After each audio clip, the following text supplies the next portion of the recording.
नमस्कार प्रिय दर्शकों, मैं ज्योतिष आचार्य सचिन कुकरेती नीलकंठ ज्योतिष चैनल में आप सभी का हार्दिक अभिनंदन करता हूं। दोस्तों, एक बार फिर से आपके सामने प्रस्तुत हूं एक खास कार्यक्रम के साथ में कन्या राशि व कन्या लगन वाले व्यक्तियों के लिए। जी हाँ, आपके लिए आज का कार्यक्रम बहुत विशेष है, बहुत महत्वपूर्ण है। ज्योतिष शास्त्र में कर्म फलदाता न्याय के देवता शनिदेव 30 साल बाद अपनी मूल त्रिकोण राशि कुंभ राशि में प्रवेश करने जा रहे हैं। 29 अप्रैल 2022 में मकर राशि से निकल जाएंगे और कुंभ राशि में प्रवेश करेंगे। शनि देव का गोचर फल आपके जीवन में 2022 से लेकर 2025 तक कैसे बदलाव लेकर आएगा, क्या बदलाव लेकर आएगा, कैसी परिस्थितियां लेकर आएंगे शनिदेव, ये सभी कुछ हम जानेंगे कि क्या बदलाव आपके जीवन में आने वाला है शनि के गोचर फल से। जैसा कि आप सभी जानते हैं कि शनिदेव एक राशि पर 2.5 साल तक रहते हैं, 2.5 साल तक, जिसका हम सभी मनुष्य के जीवन पर प्रभाव पड़ता है। लेकिन कुछ लोगों ने, कह सकते हैं यूट्यूब में या कहीं पर भी, शनि के नाम पर बहुत डरा रखा है। यह भ्रांतियां है। लोग शनि के नाम से डरने लग जाते हैं, कांपने लग जाते हैं कि शनि की दशा आ गई है, शनि की 7.5 आ गई है, शनि की ढैया आ गई है, क्या करें क्या करें, शनिदेव बहुत खराब फल देंगे। दोस्तों, ऐसा नहीं होता। सब कुछ निर्धारित है आपकी जन्म कुंडली में कि आपकी जन्म कुंडली कैसी है, आपकी जन्म कुंडली में ग्रहों की पोजीशन क्या है, शनिदेव कैसे हैं, नीच के हैं या फिर उच्च के हैं, स्वग्रही हैं, पाप प्रभाव में है, शत्रु के घर में है, मित्र के घर में है, यह देखा जाता है आपकी जन्म कुंडली में। आज हम चर्चा करेंगे कि शनि का गोचर फल कन्या राशि व कन्या लगन के लिए कैसा रहेगा। आपके राशि व लगन से शनिदेव कहां पर आएंगे? छठे घर में चले जाएंगे, छठे 6th हाउस में। और ज्योतिष शास्त्र कहता है कि शनिदेव जब राशि से, जन्मकालीन चंद्रमा से छठे घर में जब शनिदेव आते हैं तो सबसे अच्छा फल वो देते हैं। आप समझ गए मेरी बात को? शनिदेव जब छठे घर में आते हैं तो अति उत्तम फल प्रदान करते हैं। मैं बताता हूं आपको क्या फल मिलेंगे आपको, नेगेटिव और पॉजिटिव। सबसे पहले पॉजिटिव, जब छठे घर में शनिदेव आएंगे तो ऋण, रोग, शत्रु, इन तीनों चीजों पर विजय की प्राप्ति देखी जाएगी। सबसे पहले ऋण यानी कि कर्जे, यानी कि काफी समय से अपने लोन की वजह से परेशान थे, कर्जों की वजह से परेशान थे, तो वो कर्जों से आप बाहर निकलोगे। वो ऋण जो आपको मानसिक तनाव दे रहा था, जो आपको परेशान कर रहा था, जो कहीं ना कहीं आपके रातों की नींद को खराब कर रहा था, दोस्तों वो चीजें अभी दूर होती हुई देखी जाएंगी। उसके बाद शत्रु, ये क्या होता है?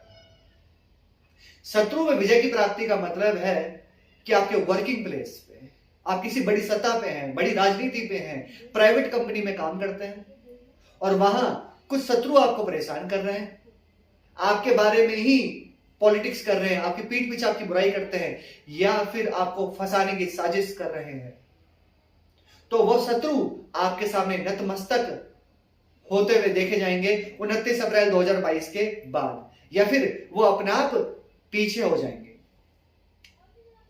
और रोग का मतलब है कि काफी समय से स्वास्थ्य से संबंधित चीजों में परेशानियां चल रही थी, इम्यून सिस्टम काफी कमजोर था, रोग आपको परेशान कर रहे थे, तो ये सब चीजें यानी कि स्वास्थ्य मजबूत देखा जाएगा।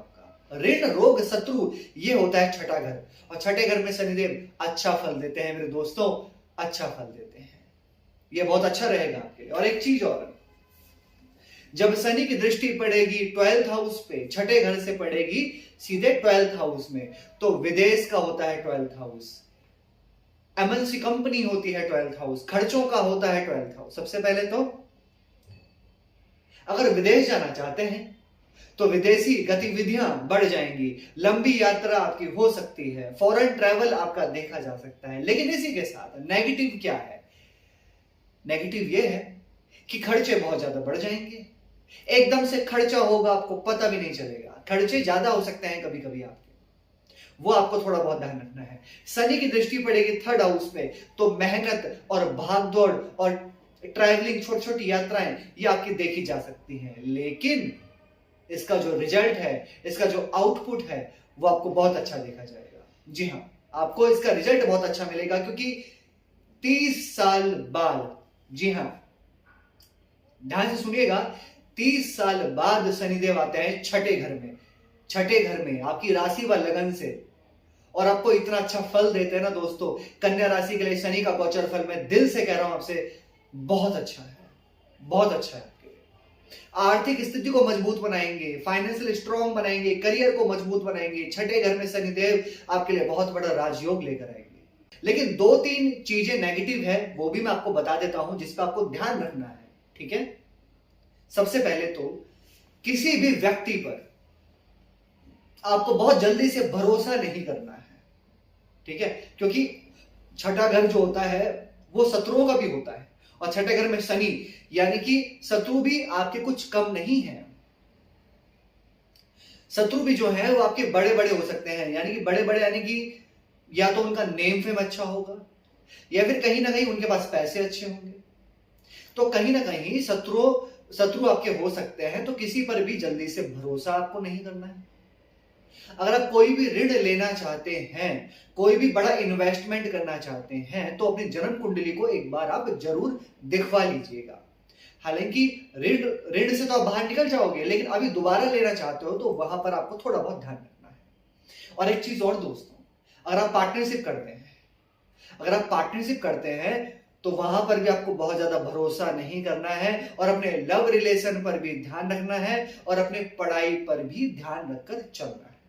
ये 3-4 चीजें ऐसी हैं जहां पर मुझे थोड़ा बहुत अप एंड डाउन दिखाई दे रहा है। जैसे लव रिलेशन में कभी कभी छठे घर में जब शनिदेव होता है, क्योंकि पंचम के मालिक हैं, तो बिना वजह की चीजों को लेकर फाइट हो सकती है, बिना वजह की चीजों को लेकर मिसअंडरस्टैंडिंग हो सकती है आपके लव रिलेशन में, और दोनों के बीच में एटीट्यूड, ईगो देखा जा सकता है। वो आपको ध्यान रखकर चलना है। और पढ़ाई में भी मन आपका जो है ना, कभी कभी डाइवर्ट हो सकता है, फोकस नहीं होगा कभी कभी, वो आपको ध्यान रखना है। अभी मैं बताता हूं क्या उपाय, क्या रेमेडीज आपको फॉलो करनी चाहिए शनिदेव को प्रसन्न, खुश करने के लिए हमेशा। कौन सा उपाय है? शनिदेव का बीज मंत्र। जी हाँ, बीज मंत्र बहुत ज्यादा इफेक्टिव होता है दोस्तों। तो शनि का बीज मंत्र आपको जरूर करना है रोजाना 108 बार, सूर्य अस्त हो जाने के बाद। ओम प्राम प्रीम प्रौम स शनिश्चराय नमः 108 बार रोजाना। कैसे लगे आपको वीडियो? लाइक कीजिएगा, शेयर कीजिएगा, बने रहेगा हमारे साथ। धन्यवाद।